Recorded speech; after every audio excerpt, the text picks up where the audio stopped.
Listen, it's cloudy, it's murky, some of the rafters are caving in the mine. I see one guy out there with a flashlight on our side that I can trust because he's equipped to deal with anything. He's smarter than Obama, smarter than all of them.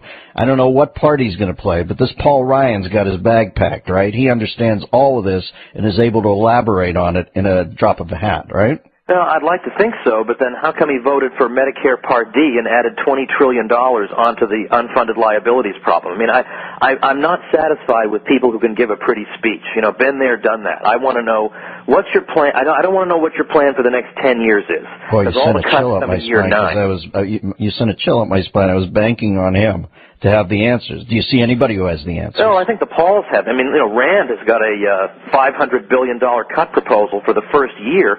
Well, that's great. I want to know, what is your proposal for right now? I don't care what your proposal for 9 years from now is. We can't control those people. What do you want to do right now?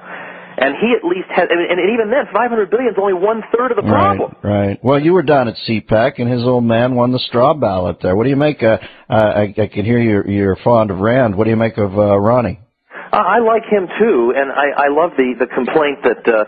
Well, we can't take the straw poll seriously because he inspired all those people to come vote for him. Well, isn't that kind of the point of a poll? I mean, how come nobody bothered? I mean, Gingrich gets 5%. People can't be bothered to get off their rear ends to take 15 minutes to vote for the guy. That is what bodes ill for the Republicans. If none of them can inspire people, Mitt Romney got 23% because he bussed everybody in and put them up in a fancy hotel. I mean, sure, I still wouldn't vote for Mitt, but I'd enjoy the fancy hotel. Okay, but let me say this. I'd vote for any of these guys over Barack Obama at this point, right? I mean, whoever gets through, if anybody does this thing, split the vote so we can all make our ideological point over here and puts this guy again, that's suicide in my book. So whoever they, Romney, he floated Romney Care up in Massachusetts and got that instituted, and so he's going to have a tough time repealing Obamacare. But the fact is, I'd take him over this guy right now. Yeah, you know what? Strategically, I'm not so sure, because Romney gets elected, then a lot of the Tea Party people, a lot of the Republican congressmen, they get off their guard. They say, well, one of our guys is in.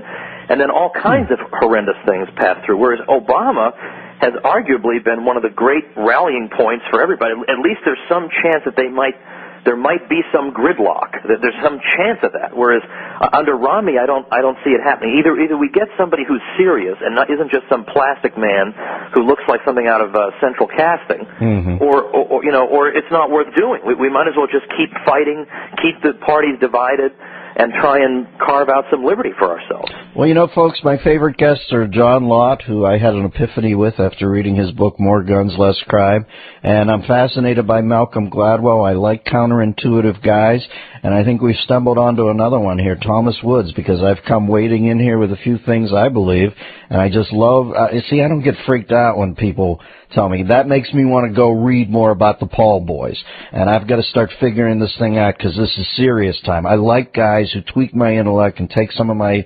preconceptions and say, I'm not sure about that, Dennis. Look at this. The book is Rollback. I will be reading it, Repealing Big Government Before the Coming Fiscal Collapse. And thanks for agitating my melon today, Tommy. I dig it. Anytime, Dennis. Thank you. All right. Good to talk to you. Thomas Woods.